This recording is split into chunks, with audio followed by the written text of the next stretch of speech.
pendant très longtemps, la structure patriarcale et la domination patriarcale a fait qu'on a enfermé les femmes dans ce que je pourrais appeler la maternité heureuse, c'est-à-dire que la maternité étant le but de la vie des femmes, on considérait que c'était naturel d'être une mère et que donc une femme qui devenait mère, elle avait immédiatement un instinct vis-à-vis de son enfant, qu'elle savait comment faire et que finalement il n'y avait pas de problème, qu'elle ressentait une tendresse immédiate, qu'elle s'accomplissait complètement dans la maternité. Et beaucoup de femmes, je pense, se sont senties très coupables de ne pas être heureuses en étant des mères ou de ne pas être tout le temps heureuses. C'est quelque chose qui était très tabou, très indicible.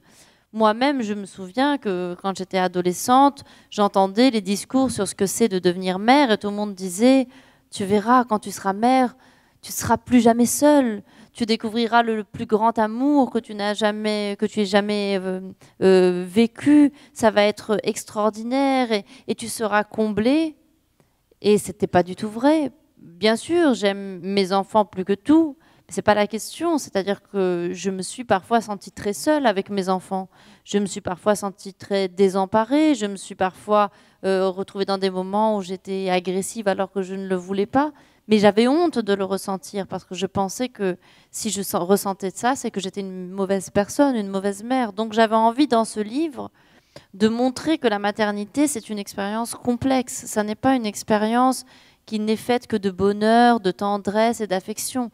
C'est une expérience dans laquelle il y a à la fois des aspects très lumineux et des aspects très noirs, très sombres, et qu'on a interdit pendant longtemps aux femmes de les exprimer. Et ce qu'ajoute notre époque à ça, c'est qu'aujourd'hui, les femmes ont la possibilité, et c'est merveilleux, de travailler, d'avoir une vie individuelle, de s'épanouir.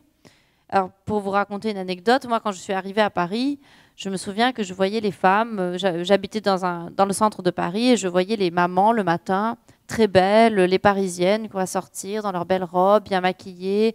Elles montaient sur leur vélo avec leurs enfants, elles déposaient leurs enfants à l'école. Leurs enfants, ils étaient très beaux, magnifiques, très bien élevés. Ils mangeaient des légumes, ils avaient l'air super sympas.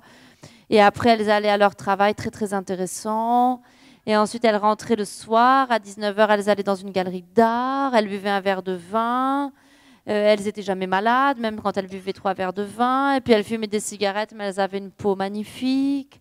Et puis, leurs enfants, elles allaient les récupérer. Je me disais, mais la vie de ces femmes est merveilleuse. Mais ces femmes, elles doivent être tellement heureuses. Je veux devenir une femme comme ça. Et puis, un jour, je me suis retrouvée dans la situation de ces femmes. Et j'ai eu des amis comme ça.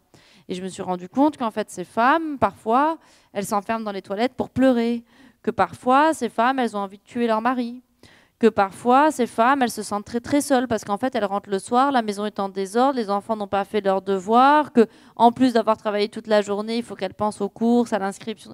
Et qu'en fait, derrière cette image que j'avais de la maternité parfaite et du fait qu'on pouvait en même temps avoir une carrière et tout, se cachait beaucoup de souffrances qui, là aussi, ne sont pas dites. Parce que je pense que beaucoup de femmes, malheureusement, elles se disent bon, on a gagné le combat du travail, donc elles n'osent pas dire que c'est dur parce qu'elles ont peur de se retrouver face à des discours masculins qui disent ah bah c'est vous qui l'avez voulu, alors maintenant vous avez qu'à assumer. Et alors que la question n'est pas là. Donc c'était ça aussi que je voulais montrer dans ce roman, c'était tous ces déchirements auxquels cette femme est confrontée.